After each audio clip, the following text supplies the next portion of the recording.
निर्मला नामक पति पत्नी रहते थे। कुमार सब्जियों को उगा के उन्हें बेचता था।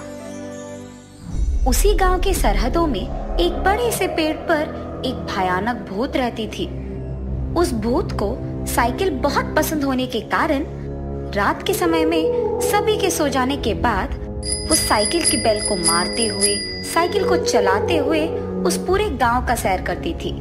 और सुबह होते ही वो भूत उस साइकिल को पेड़ के नीचे लगा के पेड़ के ऊपर जाकर सो जाती थी। ऐसे ही वो भूत हर रोज करती थी। इसी कारण उस गांव में कोई भी रात के समय में बाहर आने के लिए बहुत डर जाता था। एक दिन सुबह के समय में जब वो भूत साइकिल को नीचे लगाकर पेड़ के ऊपर जाकर सोने लगती है, तो कुमार उसकी सब्जियां लेके उसी तरफ से चलते हुए वापस घर जाता है और रास्ते में उस पेड़ के नीचे एक साइकिल को देखता है। अरे, ये साइकिल किसका है? यहाँ तो कोई नहीं है। ऐसे वो चारों ओर देखता है, पर कोई ना दिखाने देने पर वो सोच में पड़ जाता है। हाँ, ये साइकिल दिखने में बहुत अच्छा है और क्योंकि इसके आसपास कोई नहीं है, मैं इसे ले भी जाऊं तो किसी को पता नहीं चलेगा। और इतना ही नहीं, अब से मुझे सब्जी बेचने के लिए दूर दूर तक चल के जाने की कोई जरूरत नहीं है। इसी साइकिल पे मैं अपनी सब्जियों को ले जाके उन्हें आसानी से बेच दूंगा। ये सोचकर वो खुशी खुशी उस साइकिल को चलाते हुए उसके घर जाता है। इतने में सोते हुए भूत जाग जाती है और उसकी साइकिल को पेड़ के नीचे ना देख वो हैरान रह जाती है। अरे, इसी पेड़ के नीचे तो रखा था मैंने साइकिल को, अब तो यहाँ नहीं है। शायद कोई मेरे सोते समय में इस साइकिल को चुरा ले गया। कुछ भी करके मुझे जानना ही होगा कि मेरे साइकिल को कौन ले गया। और वो भूत उस गांव में जाकर उसकी साइकिल के लिए ढूंढने लगती है। इतने में उसे एक आदमी उसके साइकिल को पकड़े हुए दिखता है। निर्मला, निर्मला जी आई। निर्मला, आज मैं सब्जियों को बेच के जब घर आ रहा था तो मुझे रास्ते में ये साइकिल मिला। देखो ये साइकिल कितना सुंदर है। सुनिए, आपकी ये आदत कब छूटेगी? जो भी रास्ते में मिलता है बस उठा के लेके आते हैं। कम से कम इस बार आप इस साइकिल को गांव के मुखिया को देकर आ जाएंगे, बस। निर्मला, मैंने ये साइकिल किसी से नहीं चुराया और इतना ही नहीं, इस साइकिल के मामले में तुम मुझसे कुछ नहीं कहोगी। ये मुझे मिला है तो ये मेरा ही होगा। ये कह के वो घर के अंदर चला जाता है। मेरी मनपसंद साइकिल को चुराने की इस आदमी की इतनी हिम्मत, और इतना ही नहीं, उसको उसकी गलती का एहसास होकर भी कह रहा है कि ये साइकिल उसका है। इसको तो मैं सबक सिखा के ही रहूंगी।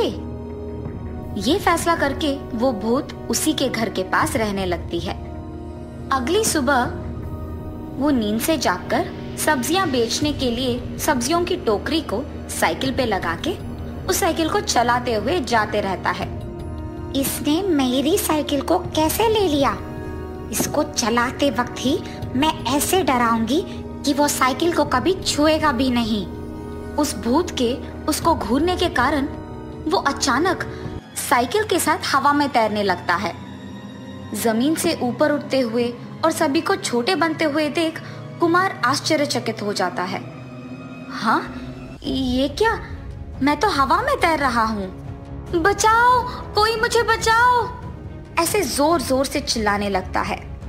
उसकी चीखें सुन जमीन पे चलते हुए सभी ऊपर की ओर देखते हैं और हवा में तैरते एक साइकिल और उस पे एक आदमी को देख वो आश्चर्यचकित हो जाते हैं। अरे वो देखो, एक आदमी हवा में साइकिल के साथ उड़ रहा है। लगता है कि वो कोई जादुई साइकिल है।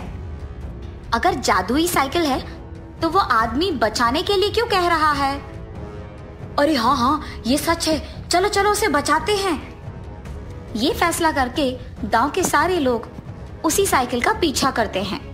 गांव वालों को उस साइकिल का पीछा करते हुए देख भूत उस साइकिल को वापस जमीन पे डाल देती है और तुरंत एक झटके में कुमार उस साइकिल से नीचे उतर जाता है। अरे वाह कुमार, तुम्हारा तो जादुई साइकिल है यार। कहाँ खरीदा तुमने ये साइकिल? ये तो हवा में तैरती है।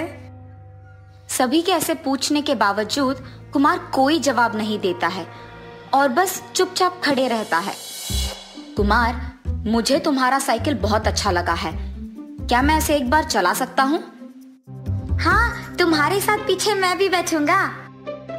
नहीं, तुम दोनों इस साइकिल पे मत बैठो, इसे मत चलाओ। कुमार के चेतावनी देने के बावजूद नरेश और उसका दोस्त पीछे मौजूद सब्जी के टोकरी को निकाल के वहां से चलाने लगते हैं। तो अब इनको भी सबक सिखाना होगा। और वापस जब वो भूत उस साइकिल को घूरने लगती है तो वो साइकिल हवा में उड़ने लगता है।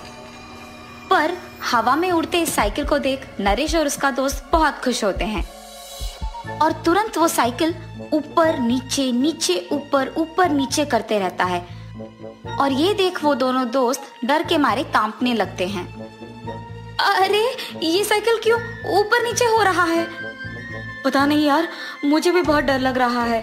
ऐसे ही ऊपर नीचे होगा तो हम नीचे गिर जाएंगे। हमें साइकिल को जोर से पकड़ना होगा। कस के पकड़ो साइकिल को। ये सोचकर वो दोनों साइकिल को कस कर पकड़ते हैं। बचाओ, हमें बचाओ, ये साइकिल तो ऊपर नीचे हो रहा है, लगता है कि हम गिर जाएंगे। ऐसे जोर जोर से चिल्लाते हैं। नीचे मौजूद गांव वाले ये सब को देखकर बहुत डरने लगते हैं और उस साइकिल को ऊपर नीचे होते हुए देख उसके पीछे जाते हैं। वो साइकिल ऐसे ही ऊपर नीचे होते हुए आखिरकार उस गांव के सरहदों में रहे उस पेड़ के पास जाकर रुकती है। साइकिल के रुकते ही वो दोनों साइकिल उतर जाते हैं। हाय भगवान, शुक्र है कि हम दोनों सही सलामत है। उस आदमी के चेतावनी देने के बावजूद हमने इस साइकिल चढ़ा। हमें वो नहीं करना था। आइंदा हम इस साइकिल को कभी नहीं चढ़ेंगे। और हमें ये जानना है कि इस आदमी को ये साइकिल मिला कहाँ। नरेश की ये बात वही मौजूद गांव के मुखिया सुनते हैं। कुमार, तुम्हें ये साइकिल कहाँ मिला है? सच सच बोलो, ये साइकिल हवा में क्यों उड़ रहा है? गांव के मुखिया के ऐसे पूछने पर कुम्हार उन्हें सब कुछ सच बता देता है। रात के समय में एक भयानक भूत साइकिल को चलाते हुए और बैल को मारते हुए सैर करती रहती है। शायद ये साइकिल उसी भूत का है, इसीलिए ये साइकिल हवा में उड़ रहा है और सभी को डरा रहा है। हाँ, ये साइकिल एक भयानक भूत का है। मुझे इस साइकिल को लाना ही नहीं था। इसे मैं जब से लाया हूँ एक पल का चैन भी नहीं है। आइंदा कभी ऐसे रास्ते पे मिले हुए चीजों को मैं घर नहीं लेके आऊंगा। मुझे माफ कीजिए साहब, इस साइकिल को मैं वहीं रख दूंगा जहां मुझे ये मिली है। ये कह के कुमार उस साइकिल को उसी पेड़ के नीचे लगा देता है। वहीं से गुजर रहे एक साधु जब इन सबको एक जगह इकट्ठे देखते हैं तो उनकी बातें सुनते हैं। तुम लोगों को उस भूत की फिक्र करने की कोई जरूरत नहीं है और उस साइकिल को भी यहाँ से ले जा सकते हो। साधु की इन बातों को सुन के भूत को बहुत गुस्सा आता है और वो गुस्से में उनके पास जाती है। तुम होते कौन हो मेरे साइकिल के बारे में बात करने वाले? तब वो साधु उनकी शक्तियों से उस भूत को एक पेड़ के रूप में बदल देते हैं। भूत को पेड़ के रूप में बदलते हुए देख गांव वाले सारे खुश हो जाते हैं और तब से आराम से जीने लगते हैं।